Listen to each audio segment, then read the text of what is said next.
ایک تندور والا تھا جو 5 روپے میں روٹی بیچا کرتا تھا، لیکن اسے روٹی کی قیمت میں اضافہ کرنا تھا، لیکن بادشاہ کی اجازت کے بغیر کوئی اس کی قیمت نہیں بڑھا سکتا تھا۔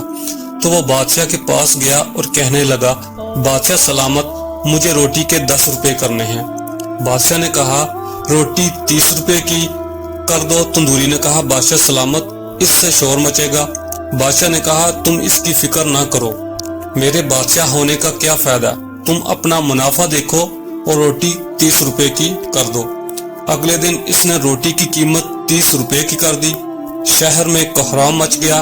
لوگ بادشاہ کے پاس پہنچے اور شکایت کی کہ تندور والا ظلم کر رہا ہے، 5 روپے کی روٹی 30 روپے میں بیچ رہا ہے۔ بادشاہ نے اپنے سپاہیوں سے کہا، میرے دربار میں تندوری کو پیش کرو۔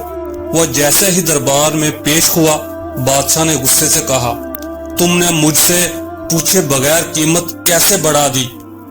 یہ رعایا میری ہے، لوگوں کو بھوکا مارنا چاہتے ہو؟ بادشاہ نے تندوری کو حکم دیا کہ تم کل سے آدھی قیمت میں یعنی 15 روپے کی روٹی بیچو گے، ورنہ تمہارا سر قلم کر دیا جائے گا۔